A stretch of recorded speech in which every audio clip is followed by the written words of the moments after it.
Glorify Jesus. At kung talagang nakatira po sa atin ang banal na Espiritu, wala tayong luluwalhatiin kundi si Jesus. At pag niluwalhati po natin si Jesus, mamahalin po tayo ng ating Ama sa langit. Amen? Lagi niya tayong babantayan at muling pasasaganain kung tayo po ay magpapakumbaba. Kasi yung iba, alam niyo ba yung hindi pagsisimba, ito ay pagmamataas? Dahil binabaliwala mo ang Panginoon. Kala mo kayang-kaya mo mabuhay nang wala siya. Amen? So ngayon po, tayo po ay kakain para sa ating kaluluwa at espiritu. At nawa itong mga susi na ito ay huwag niyong iwala. Dahil ang ating pong mensahe ngayon ay mga susi ng tagumpay. Gusto niyo bang magtagumpay? So, yung mga susi ng tagumpay ay ating pong itatago sa ating puso at kailangang isagawa upang maranasan natin ang tunay na tagumpay. At ito po ay nakasulat sa salita ng Diyos. Bago po tayo magsimula, no, yung pong 3 John 2, ang sabi ng Panginoon, ang gusto po ng Diyos sa atin ay lagi tayong malakas sa pangangatawan, sagana sa pera, sagana sa material, yan pong gusto ng Diyos. Pero ang sabi po ng 3 John 2, no, ang sabi diyan, dear friend, I pray that you may enjoy good health. I pray that you may enjoy good health and that all may go well with you, even as your soul is getting along well. Sa Tagalog po yan, ang sabi, lahat iyan ay makukuha nyo. Kalusugan, kayamanan, kapag umunlad na ang iyong kaluluwa. Yung po yan sa Tagalog.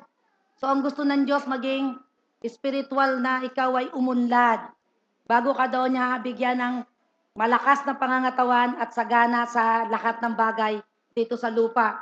Gusto ng Diyos, mayaman ka muna sa spiritual. Ibig sabihin, mag-aral ka sa kanyang salita. Bulay-bulayin mo ang kanyang salita. No? At yan po ay sinabi rin ni Joshua 1:8. Kaya sabi niya, bulay-bulayin daw natin ang salita ng Diyos upang maisagawa daw natin lahat ang nakasulat doon. Upang tayo po ay magtagumpay at giginhawa daw tayo sa lahat ng ating ginagawa.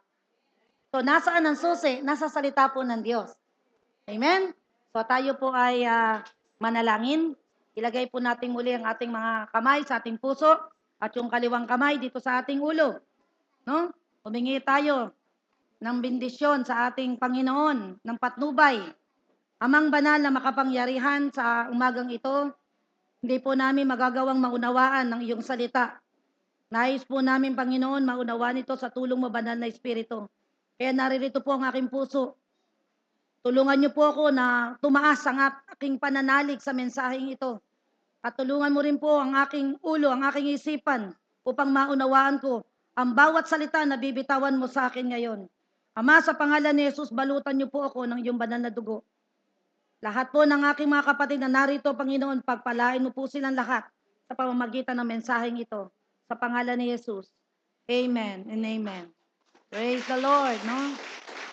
Sa bawat mensahe, dapat po, pagpunta nyo pa lang dito, meron na kayong sariling prayer. Na Lord, yung mensahe ngayon, gusto ko po itong maunawaan. Tulungan mo ako. Huwag po kayong pupunta rito na wala man lang kayong inuusal na panalangin. Na pagpunta rito, kaya pag-uwi, walang dala. Na? Yung pong pag-usal ninyo, napakahalaga po nun. Panginoon, ako'y magsisimba. Gusto ko po katagpuin mo ako. At sa aking pagpupuri at pagsamba sa iyo, Panginoon, maranasan ko ang presensya mo. Hinihingi po yan talaga. Kailangan tayo po ay magpakabanal sa harapan ng Diyos. Amen?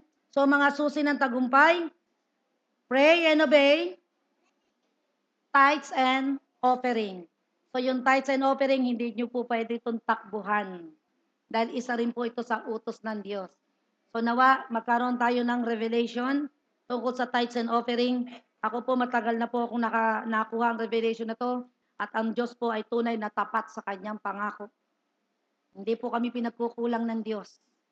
Dahil po dito sa utos niya na ito. So, ano ba itong pray and obey? Bakit ba naging susi ng tagumpay ang pananalangin at pagkatapos manalangin ay ikaw ay susunod dun sa instruction na bibigay sa iyo ng Diyos? So tingnan po natin yung buhay ni David sa 1 Chronicles 14, 8 to 17. Ang sabi rito, nang mabalitaan daw ng mga Pilisteo kalaban, no? Na si David ay itinanghal na hari sa buong Israel.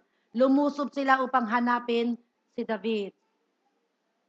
Nalaman ito ni David, kaya hinarap niya ang mga Pilisteo. Verse 9. Unang sinalakay ng mga Pilisteo ang libis ng Rephaim. Ang ibig sabihin po ng Rephaim, ito po ay lupain ng mga higante. No? Sabihin nyo, higante. So ito po yung hinarap ni David. Mga higante ang kanyang kalaban. Pero tingnan nyo kung ano ang nangyari sa mga higante na ito.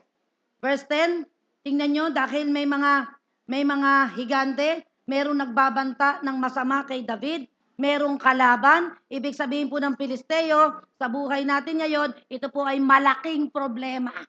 Sabihin mo, malaking problema. Dahil po si Goliath, yan po ay isang Pilisteo, siya po ay higante. No? Na tayo po ngayon dito sa mensahe na to, tayo po yung si David. Gagayahin po natin si David. Ano ba ang ginawa ni David? Sabi mo si David ay nag-pray. Okay, ito yung prayer ni David. Itinanong ni David sa Diyos. So, yung pagtatanong sa Diyos, yan po ay prayer. Amen. No? Nag-pray si David, sabi niya, nagtanong siya, sabi niya, Panginoon, lalabanan ko po ba ang mga Pilisteo? Magtatagumpay po ba ako laban sa kanila? So, tingnan niyo yung pattern. Pwede niyo po yung gayahin. Na? Ano sagot ng Panginoon nung nagtanong si David? Humayo ka, sagot ni Yahweh. Wow. Pagtatagumpayin kita, laban sa iyong mga kaaway. Hallelujah! Praise the Lord! Nagtanong si David. At yung Diyos ni David na yan, yan din po yung Diyos natin. Sumasagot ang Diyos. Amen? Pero hindi siya sasagot kapag iyak ka lang ng iyak. At tapos naninisi ka ng naninisi. Kaya sabi ng Panginoon, lumapit ka sa akin, mag-pray ka.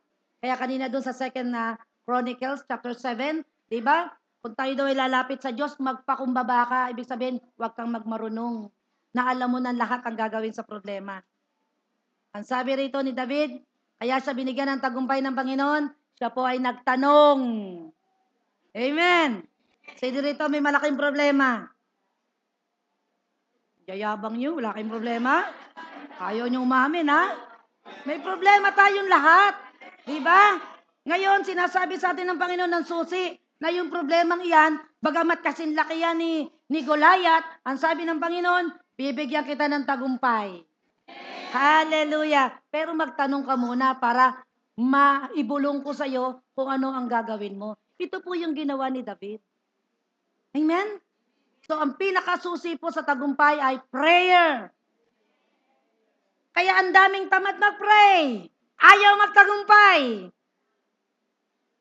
Di ba nakakatamad? Mas masarap makipagchismisan. Pero ayaw nyo makipagchismisan sa Diyos. Pag sa Diyos, di ba, arabang ang hirap-hirap magsalita. Pero kapag chismisan ay politika at artista, hindi matapos-tapos yan. Di ba? No? Verse 11. At dahil sabi ng Panginoon, pagtatagumpayin kita, David, anong ginawa ngayon ni David? Siya po ay after na mag-pray, siya po ay nag-obey. Amen. Sabi rito, kaya't sinalakay niya ang mga Pilisteo sa Baal Perazim. Ano ibig sabihin ng Baal Perazim? Ang ibig sabihin po ng Baal Perazim ay si Yahweh ang lumusob. Ang Diyos ang nakipaglaban. Amen. At natalo niya ang mga ito. Sinabi ni David, kinasangkapan ako ng Diyos upang lupigin ang mga kaaway na parang dinaanan daw ng rumaragasang baha. Ibig sabihin, nagkaroon ng supernatural strength si David. That's why prayer is power. Kaya nagkaroon ng power si David. Dahil nag-pray siya. Kaya tinalo daw ng Diyos. Ang Diyos ang nakipaglaban. Yun po ibig sabihin ng Baal Perazim. Nakipaglaban na para daw dinaanan ng rumaragasang baha ang kanyang mga kaaway. Hallelujah. Di ba? Katapos, Doon sa pakikipaglaban na yon, ano? Kaya sabi, ito ang dahilan kung bakit tinawag ang lugar na yon ng Baal Perazim. Ang Diyos ang lumusob. Yun ang ibig sabihin ng Baal Perazim. Gusto mo bang ang Diyos ang lumusob sa mga problema mo? Mag-pray ka. Di ba? Para bigyan ka ng solusyon ng Diyos. Amen ba yan? Mahirap bang mag-pray? Sa totoo lang, ang inuutos sa atin ng Diyos, magalak ka, magpasalamat ka, manalangin ka, magpuri ka. Mahirap bang gawin to? Pero tamad na tamad kayong gawin ito. Kaya hindi kayo magtagumpay.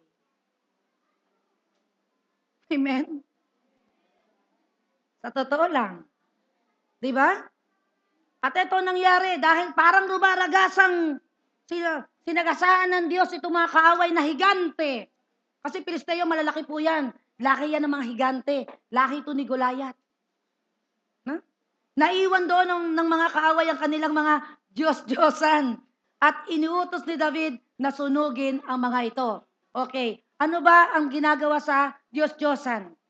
Nakasulat sa Biblia, anong dapat? Sunugin! Huwag mong ipatayo sa bahay mo. Huwag mong isama sa bahay mo. Dahil yung mga Pilisteo, nung nakipaglaban, dala-dala nila ang Diyos. At nung dilabanan sila ng tunay na Diyos, naiwan yung mga Diyos-Diyosan. Tumakbo yung mga tunay na tao. Yung Diyos-Diyosan nilang bit, naiwan. At nung naiwan, ano bang ginawa ni David? Nilagay ba sa bahay niya? No! Sinunog niya. Sabi mo sa katabi mo, sunugin mo na yung Diyos-Diyosan mo. Wala palang nagawa yan sa tunay na Diyos. Amen? Naiwan niya eh. Hindi ka nakatakbo eh. Yung may dala nakatakbo eh. Yung Diyos hindi nakatakbo eh. Diba? Naiwan. Iniwanan nila yung Diyos nila. Pero alam niyo ang pangako sa atin ng Diyos, hindi kita iiwan, hindi kita pababayaan. Praise the Lord! Glory to God, no? Ang Diyos napakabuti. Verse 13, ito na naman, no? So, makikita natin dito ang problema, bumabalik, hindi mo matapos masolusyonan ito, tapos na. Dahil yung problema, no, laging nandyan. Pero ang Diyos, hindi umaalis sa ating tabi. Amen. Kaya ano nangyari? Sumalakay muli. Sabihin nyo nga muli. Ito na naman ang problema. Ito na naman yung Meralco. Ito na naman yung Nawasa. Muli na namang maniningil. Amen? Sabi rito, sumalakay muli sa libis ang mga Pilisteo. Ano ngayon muli ang ginawa ni David? Sabi rito, dahil dito, muli nagtanong sa Diyos si David. So the same pattern ng kanyang ginawa. Nagtagumpay siya. Kaya sabi niya, kaya ako nagtagumpay, nagtanong ako sa Diyos. Kaya doon sa pangalawa, no, pagka meron kang unang victory, huwag kang mananangan na kayang-kaya mo na yung maliit na problema. Magtatanong ka ulit pag may problema ka ulit. Amen? Kung may bayarin ka ulit. Kung may sakit ka ulit. Magtanong ka ulit, Lord, ano po ba nagawa kong kasalanan? Bakit po ako hindi makatayo? Bakit po ako hindi makalakad? May nagawa ka, anak. Amen. Magtatanong ka sa Diyos dahil ang Diyos ay sumasagot. Dahil dito, muli nagtanong sa Diyos si David, sinabi sa kanya, kanina, di ba sabi, tagumpain mo, bibigyan kita ng tagumpay. So dito sa pangalawang paglusob ng Pilisteo, iba naman ang sinabi ng Diyos. Tingnan nyo, no? Sabi rito, verse 15, verse 14, sinabi sa kanya ng Diyos, huwag mo silang sasagupain ng harapan. Kita nyo, ang Diyos nagbibigay ng tip. Paano magtatagumpay? Paano natanggap ang tip? Nag-pray! Hindi siya nagpunta sa manghuhula. Nagpunta siya sa tunay na Diyos. Dahil ang tunay na Diyos sumasagot. Amen. Huwag mo silang sagupain ng harapan, lumibot ka, at doon ka sumalakay sa may likuran, sa tapat ng mga puno ng balsam. Kapag narinig mo ang mga yabag sa itaas ng mga puno, sumalakay ka na sapagkat pinangungunahan ka ng Diyos upang wasakin ang hukbo ng mga Filisteo. Ganon nga ang ginawa ni David at naitaboy niya ang mga Filisteo mula sa Gibeon hanggang Gezer. Naging tanyag si David sa buong lupain at ginawa ni Yahweh na matakot kay David ang lahat ng mga bansa. Okay. Tingnan natin po yung verse 15. Sabi ng Diyos kay David, okay, David, ganito ang gagawin mo. Huwag mo silang banggain ng harap-harapan. No? Pumunta ka dun sa likod. At ang sabi, bibigyan kita ng signal, ng warning. Kapag may narinig ka na lumalakad, na yabag, nagmamarcha, parang ganito.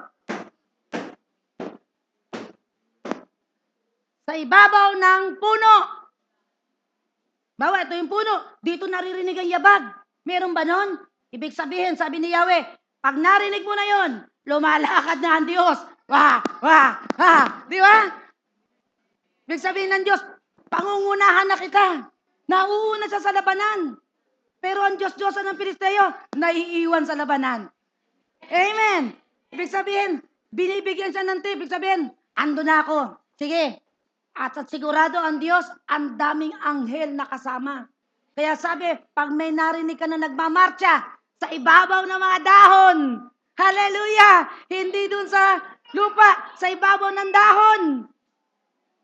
Nakikita niyo ba to? Puno ng balsam. Doon daw naglalakad ang Diyos. Pinangunahan. At ano ang nangyari? Di ba? Naitaboy niya ang mga Pilisteo. At ang sabi, di ba? Ang Diyos pala ang gumagawa. Nakatakutan si David na mga kalaban niya sa paligid. Sabi ko habang pinag-aaralan ko ito. Sabi ko kaya pala ang daming takot sa akin. No? Sa totoo lang, ang daming natatakot sa akin. Pati bata, pati matanda, natatakot sa akin. Kasi ginagawa pala ito ng Diyos. No? Sabi nito, di ba, verse 17, naging tanyag si David sa buong lupain at ginawa ni Yahweh na matakot kay David ang lahat ng mga bansa. Di ba? Pati mga demonyo takot kasi marunong ka mag-pray. At alam ng demonyo kapag ikaw ay very powerful na. Meaning, andun ka para kang cellphone na lagi ka naka-charge. Hindi ka nalolobat. Amen. Pero marami, lobat lang, no? Deadbat pa. Ayaw pa rin mag-pray. Kaya walang tagumpay. Kaya andun, mamaya magbibinggo na lang ako. No? Maglilibang na lang ako, wala akong magawa. Pero hindi po yun ang ginawa ni David. Ito po ay tip sa atin. Bakit siya nagtagumpay sa labanan? Bakit nagtagumpay sa problema? Sabihin nyo, pray and obey. So kapag nag-pray ka, huwag kang pagkatapos mo mag-pray, aalis ka na. No! You just wait. Kasi ang Diyos nagsasalita. Kasabihin na ng Diyos yung solusyon, bigla ka na lang tumakbo. Kasi matapos ka magsalita, ang Diyos magsasalita pa, bye-bye, amen. Hindi mo nakuha ang solusyon. Kaya 'di ba? Sa kanta kanina, no? As I wait unto you. Sabing ganun kanina. I rise up like an eagle. Ibig sabihin ng wait, yun na yung nagwe-wait ka during your prayer. After mo magsalita, sa totoo lang, kaya tayo nagpe-pray. Sabi nyo, prayer is asking. Okay. Prayer means asking. Nagtatanong ka sa Diyos. Ngayon, kung ikaw'y nagtatanong, nung magsasalita na ng solusyon sa'yo, abay ayaw mo makinig. Kailangan pagka-pray mo, tigil ka lang. Lord, open my ears. I want to hear the instruction, your wisdom, the solution dito sa malaki kong problema. You wait. Kaya kailangan nandun ka sa isang lugar. Kahit sa banyo. Basta nag-iisa ka. Hindi pwedeng nasa kaguluhan ka, doon ka makikinig sa Diyos. Ang boses po ng Diyos kapag nagbibigay ng solusyon, maliit lang. Small, still voice. Pero alam mong siyang nagsalita. Nung baha po dito, laki ng baha nung undoy. Nakatingin lang ako sa bahang ganyan. Namumroblema ako. Sabi ko, paano ko ilalabas ang sasakyan ko? At alam ng Diyos na ako'y nag-aalala na dahil hindi ko na mailabas yung aking sasakyan. Sabi sa akin, no, ilabas mo na agad ngayon. Alam niyo yung eksaktong boses, ganito. Ganun lang kaliit. Ganun kahina. Napaganon ako. Si Teddy nagja-jack. Ginadjackan niya yung sasakyan para daw hindi abutin ng baha. Sabi ko, Teddy, alis ka dyan. Bakit? Inatras ko talaga, dire-diretso. Pagdating ko po dyan, ang lapit lang, oh. Bigla pong tumaas ang baha ng isang ruler. Kaya ang daming natrap nun eh. Hello! Pero kita nyo ang anak ng Diyos at lagi nagpe-pray, binibigyan ng tip para hindi ka mapahama doon sa darating na disaster. Walang lugi po pag lagi tayo nananalangin. Ang sabi ng Panginoon, di ba? When you pray, ang sagot kanina sa 2 Chronicles 7:15, babantayan kita. Wow! What a word! Gusto niyo bang bantayan kayo ng Diyos? Ang sabi, magpakumbaba, manalangin, tumalikod sa kasalanan. Sigurado, babantayan ka ng Diyos. Ang mahirap doon, yung tumalikod. Lagi kasi tayo nakaharap sa kasalanan. James 5:13. A lang, A. Nahihirapan ba ang sino man sa inyo? Ano sabi? Ngumalngal ka ba? Magalak ka, manalangin ka. Yun lang ang sabi ng Panginoon. So pag may solusyon, hindi mo alam ang gagawin mo, nahihirapan ka na, ang sabi ng Diyos, manalangin ka. Ibig sabihin, ask me. Ask me. Sabi ng Lord, ask and you will receive. Ang ganda-ganda po ng pangako ng Diyos, magtanong ka sa akin, matatanggap mo ang sagot. Eh ba tayo nyo magtanong? Di ba? Nagkakaintindihan ba tayo dyan sa side na ito? Ang sabi, pag nahihirapan ka na, nahihirapan na ba kayo? Ang sabi, manalangin ka, sabi ng Diyos. Ibig sabihin, kaya kanya pinupus na manalangin, bibigyan kanya ng tip, paano makakalis sa kahirapan. Amen! Hallelujah! Kaso hirap ka na, wala, ayaw mo pa rin mag-pray. Binibigay ng Diyos ang solusyon. Sabi niya, hirap ka na ba? Pray ka. Pray. Hindi laba. Ha? Hindi plancha. No? Hindi yung hindi sisimbahan. Sabi, mag-pray ka. Hindi umutang sa Bombay. Ang sabi, mag-pray ka. Amen. Alam nyo, pag nag-pray kayo, merong hihipuin ng Diyos na tao. Siya ang gagamitin ng Diyos na solusyon para sa iyo. Kailan mangyayari yon? Pag nag-pray ka. Pray and obey. Pray and obey. Amen? Kaya yung iba hindi magtagumpay. Ang susi pala nasa prayer. Lahat naman tayo, sabi ng Diyos, pwede ka naman lumapit sa akin anytime eh. Kaya lang marami, hilahan pa ng hilahan, sunduan pa ng sunduan, kailangan pang palalakanan, kailangan mo bang, kung ano-anong gagawin mo, text ka ng text, simba ka na o. Diba? Hirap na hirap. Kaya ang dami-daming problema. Kaya nga sabi ng Kawikaan chapter 3, verse 5 to 8, kapag po tayo, ito sinasabi na ng Diyos sa mga hindi nagtatanong. Sabi rito, kay Yahweh ka magtiwala, buong puso daw at lubusan. At huwag ka daw mananangan sa sarili mong karunungan. Na para bang lahat alam mo na ang gagawin mo. Di ba? Sa lahat ng iyong gawain, siya daw ay alalahanin. So sa lahat ng gagawin mo, sino daw alalahanin natin? Ang Diyos. Meron ka nang alam, pero Lord, paano ko ba ito mapapa-improve pa itong kaalaman ko na ito? Huwag daw tayong manangan sa sarili nating karunungan. Ang sabi kay Yahweh, tayo magtiwala. Sa lahat daw ng ating gawain, siya daw ay alalahanin upang ikaw ay patnubayan sa iyong tatahakin. Huwag mo daw ipagyabang. Sabi mo, huwag kang mayabang. Ang iyong nalalaman, igalang mo't sundin si Yahweh at lumayo ka sa kasamaan. Lagi pong sinasabi to ng Diyos, lumayo ka sa kasamaan. Hindi ka lalapit sa kasamaan, kundi lalayo ka. Alam mong maraming droga ron, huwag kang pumunta ron. Alam mong maraming naglalasing doon, huwag kang pumunta ron. Alam mong yung grupo na nagchichismis, huwag kang pumunta ron. Alam mong maraming mandurukot doon, alam mong maraming hold-upper doon, huwag kang pumunta ron. Ang sabi ng Diyos, lumayo ka sa kasamaan. Kita nyo, alam nyo, dami ko nakausap sa correctional. Mga nahuli nandun. Kasi nung naghukahulihan, nandun siya. Nadamay. Kaya pag may alam kayong kalokohan, no? Alam niyong mali ang ginagawa, umalis kayo doon. Pag nagkakulihan, damay ka doon. No? Hindi tayo dapat pumunta doon sa kasamaan. Ang sabi rito, lumayo ka. Ikaw mismo ang gagawa nito. Hindi nanay mo, hindi asawa mo. Ikaw mismo magdesisyon. Kailangan kong lumayo sa kasamaan. Sa gayon, ang sabi rito, ikaw ay lalakas at magiging matatag, mawawala ang pighati, gagaling ang iyong sugat. Alam niyo ba itong verse 8? Paano mo ito makukuha? Nasabi, ikaw ay lalakas at magiging matatag, mawawala ang pighati at gagaling ang iyong sugat pag lumayo ka sa kasamaan.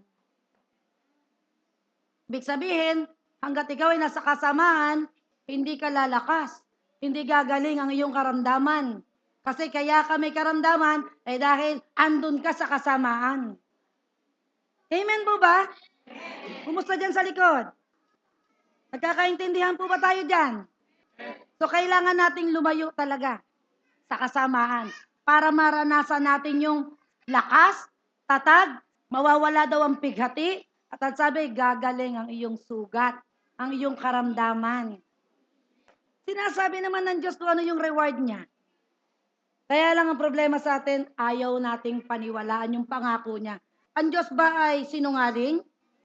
Sabi ng Panginoong Yesus, Revelation 19:11, ako ay totoo at ako din ay tapat sa aking mga pangako. Eh kung tapat pala, bakit natin pinaniniwalaan si Satanas na sinungaling?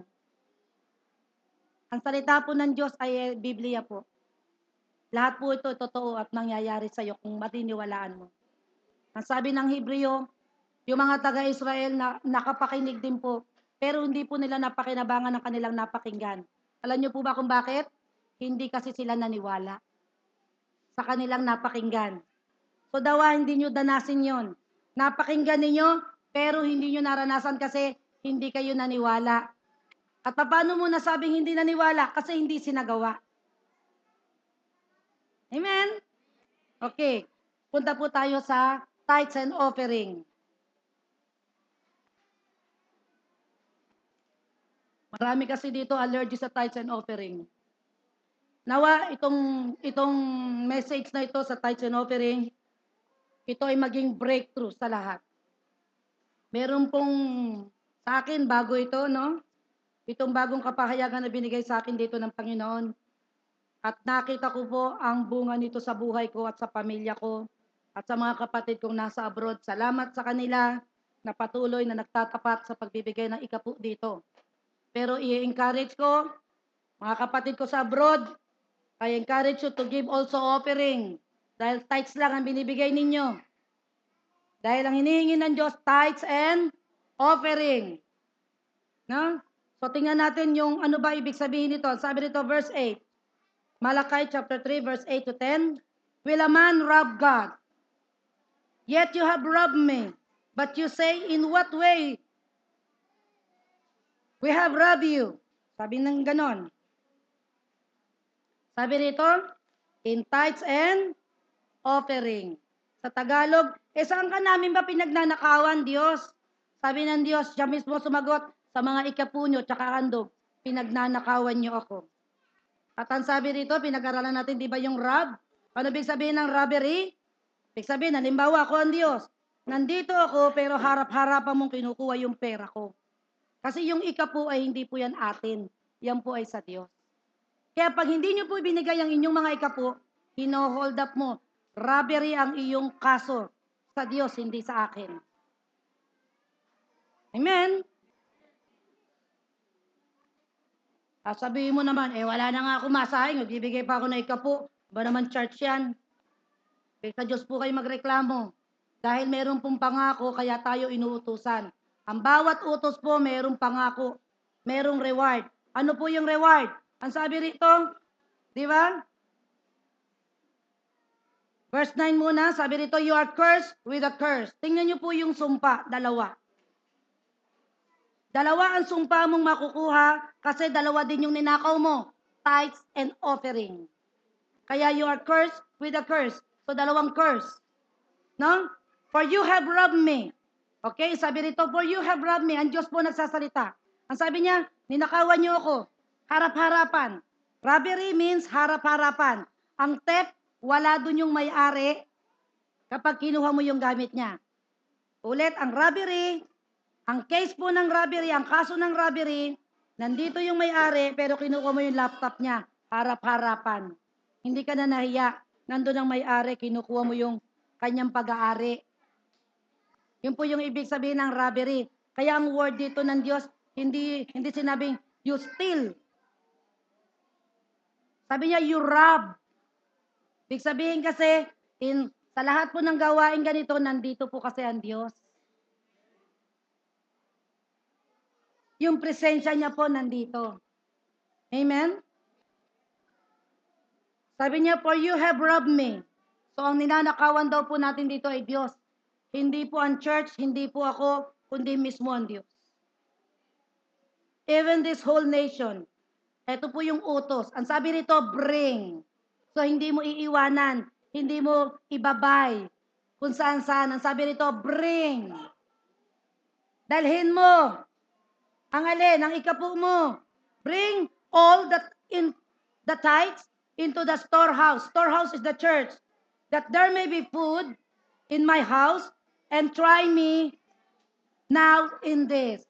Pag ako po bumibili ng pabango, nakalagay dito, try me. Try me. Ngayon, ang Diyos ang nagsasalita, try me also.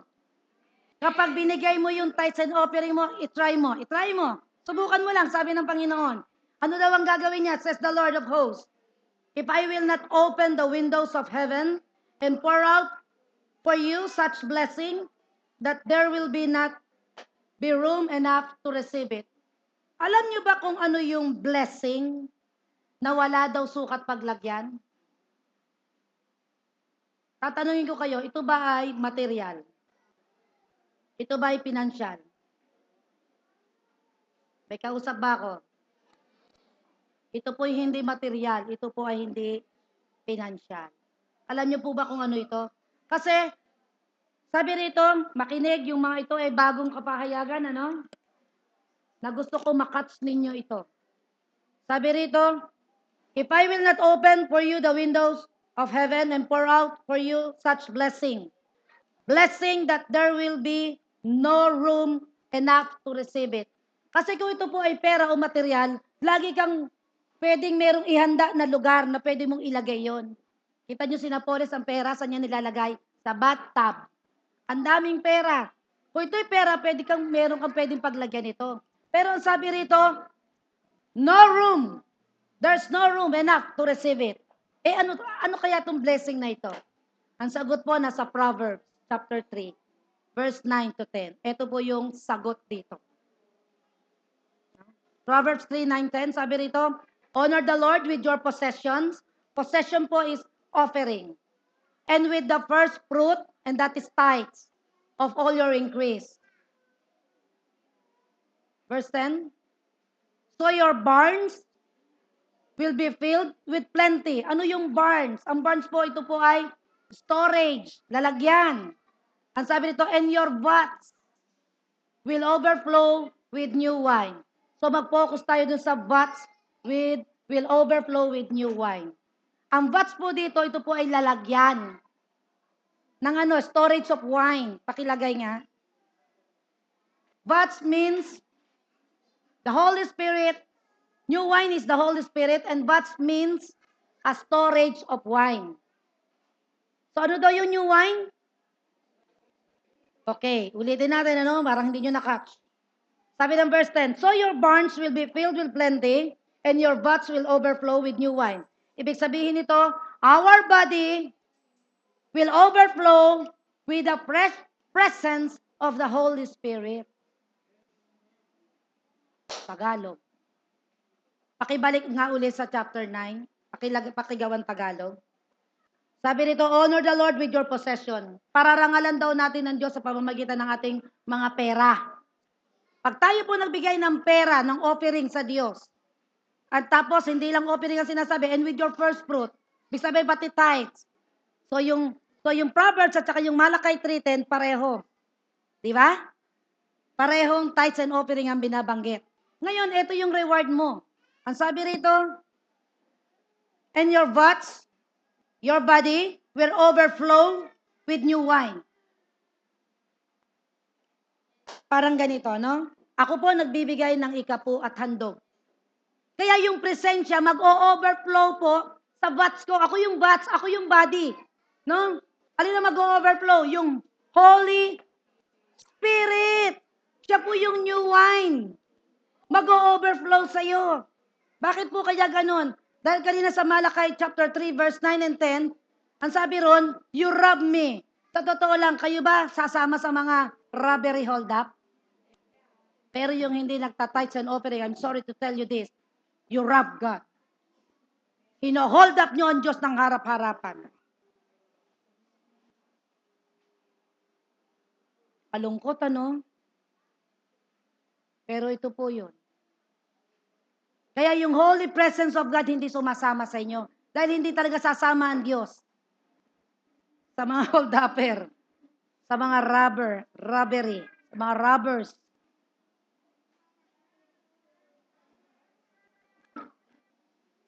Tahimik kayo, no? Naintindihan po ba natin? Kaya yung mga nagbibigay na pamangking ko, kapatid ko, no? Ate ko, please, give also your offering, not just your tithe. Kinakausap kita ngayon, Oday. Magbigay ka ng offering. Wag lang puro tithes. Ganon din, Tetet. Kasi, ito to matindi ito, no? Kasi you are cursed with a curse. So, dalawang curse. So, kapag ikaw nagbigay ng tithes lang, meron ka pang isang curse para dun sa offering. Kita nyo ang Diyos, ano? Ibibigay mo ang financial mo sa Kanya, pero ang ibibigay niya sa'yo, wow, the Holy Spirit! Kaya bang bayaran ng Holy Spirit? No! Pero ito'y pangako niya, bakit niya kaya hinihingi yung ikapu natin? Alam niyo ba kung bakit? Tinitingnan niya kung kaya mo ibigay. Tithes is a testing of heart. Tinetest lang yung puso mo kung kaya mo magbigay sa Diyos. Sabi naman niya, ang kapalit naman to, overflowing na presensya ng Holy Spirit. Wow! The Holy Spirit, ito po ang selyo ng ating kaligtasan. Ang sabi ng Efeso 4:29-30, do not grieve the Holy Spirit because this is the mark of your salvation. Amen? Ngayon, marunong na kayo dapat maglista. Kumita ako ng 100, yung 10 piso nito, hindi akin. At bukod sa 10 piso, kailangan magbigay ako ng 2 pisong offering. Makikita nyo po ako, nagsimula po sa 200 piso. Kumikita po ako noon ng 2,000. So yung 200, binigay ko po sa Panginoon. Tapos nagbigay pa ako ng 100 na offering. Yun lang po yung pera namin noon. 1993. Pero tingnan nyo na po ako ngayon. Ang ginawa ko lang po ay tithes and offering. Sinubukan ko ang Diyos. At siya po ay totoo. Amen? Hindi niya lang ako pinagpala sa pinansyal. Pinagpala niya pa ako sa presensya niya. Overflowing presence of God. Ang nandito ngayon. Hallelujah! Gusto niyo bang maranasan yun?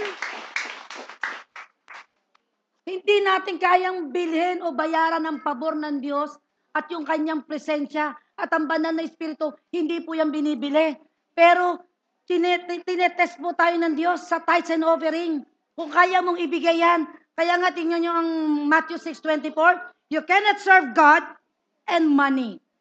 Pero marami pagdating sa money, ang gusto mo receive lang. Ayaw mo mag-give. Kaya sabi ng Diyos, robbery hold up ka eh. No-hold up mo ako. Kaya hindi pwedeng ibigay ko sa iyo ang banal na espiritu. Ito rin ang sagot, kaya yung iba hindi pa hindi pa sila nagtatangs. Because you don't give your tithes and offering.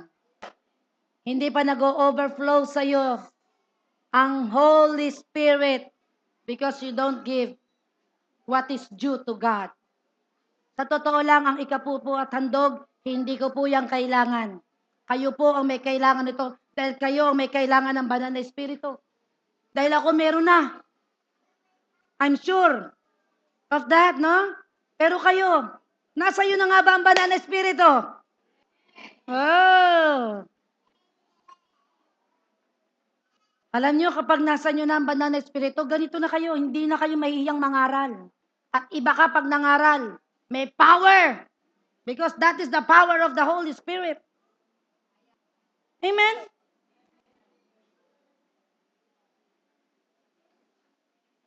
Huwag niyo sabihin yan, liit-liit na nga ng kita ko, kaya ka nga pinagbibigay ng Diyos dahil gusto kanyang pagpalain eh. Dahil pag nasa iyo, halimbawa ito si Holy Spirit, nagbigay ka ng tithes and offering, ang sabi, ang pangako, the Holy Spirit will overflow in your life. That there's no room to contain it. Hindi mo raw kaya i-contain ng Diyos sa katawan mo.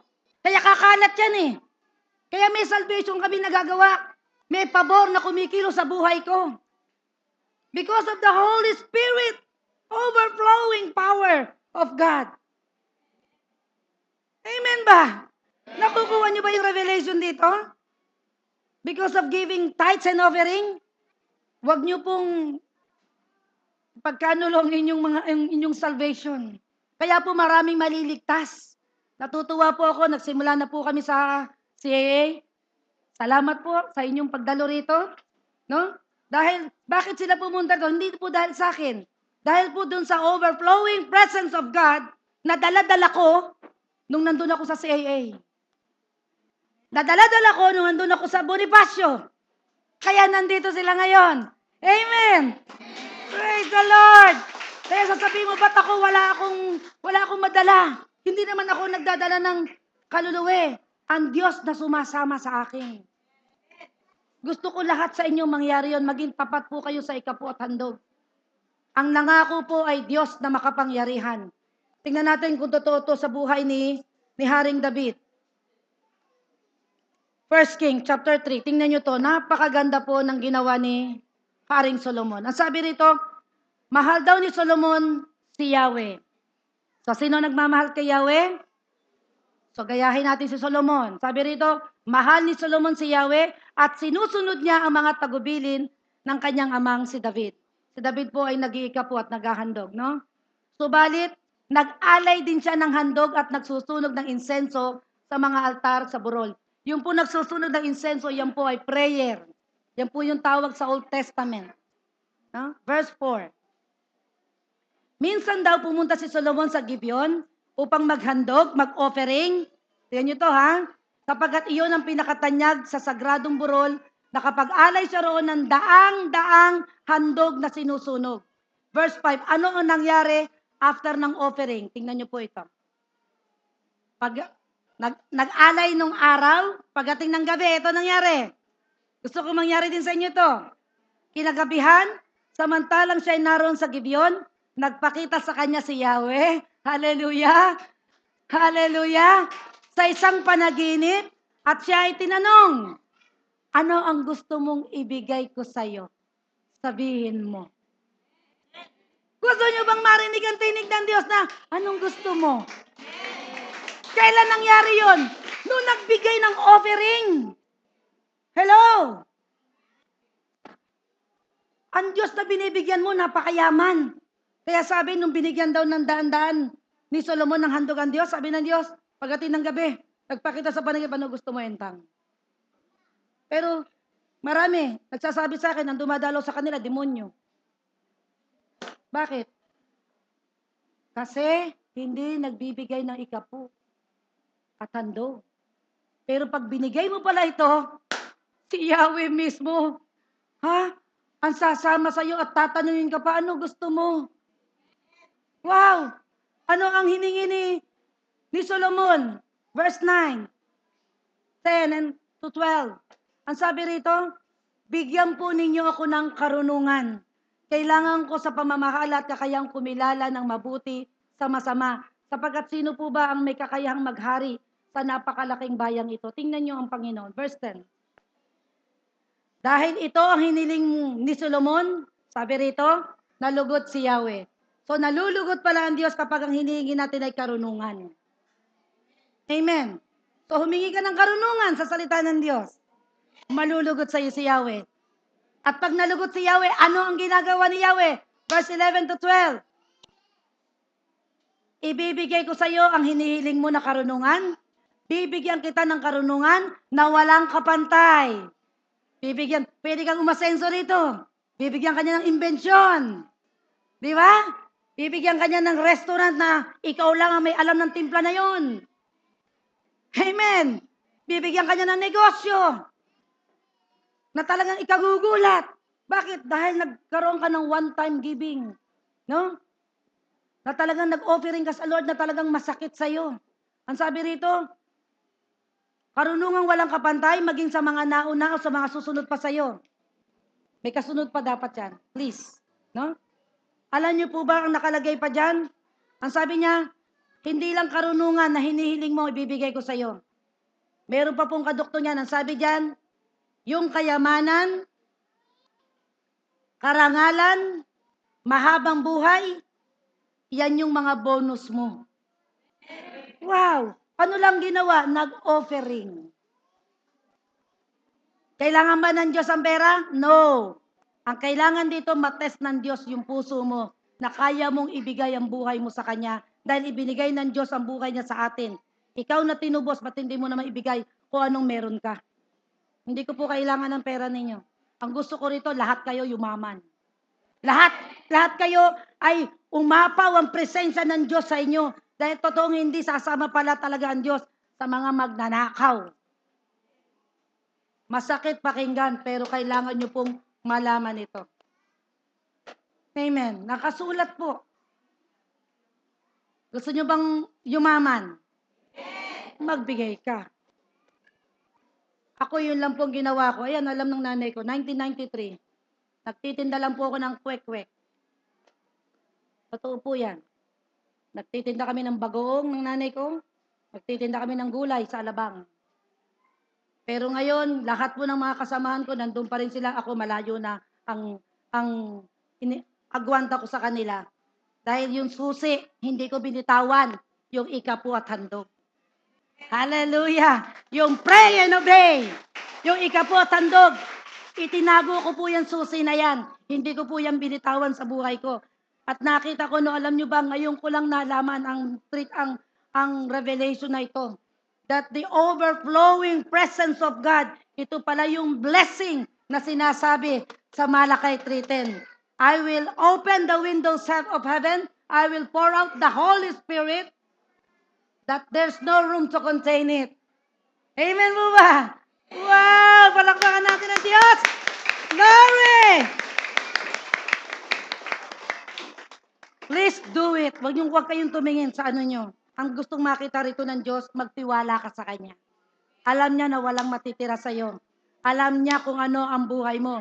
Pero gustong-gusto Kanyang paunlarin. Amen? Ngayon po, ang dami na po naming sasakyan. Hindi ko nga mabilang ko ilan eh.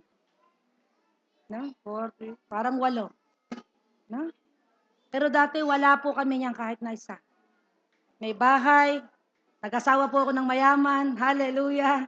Si Don Teddy Trinidad. Hallelujah. No? Ang hari ng mga bayabas. No? So, I encourage you, please, no? Sino ba to? I encourage you to please give your tithes and offering. So, tayo po ay manalangin. Amang banal na makapangyarihan, salamat po. Alam ko po ang kapahayagan nito ay hindi bago sa iyo. Pero ito po, Panginoon, ay bago sa akin.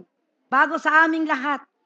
Na yung blessing pala, Panginoon, na sinasabi mo rito sa Malakay, ay yung Holy Spirit pala that will overflow in our lives.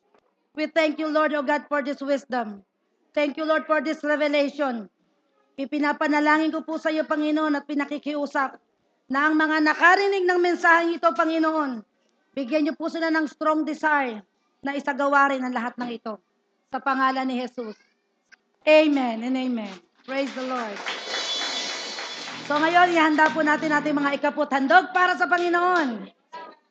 Hallelujah.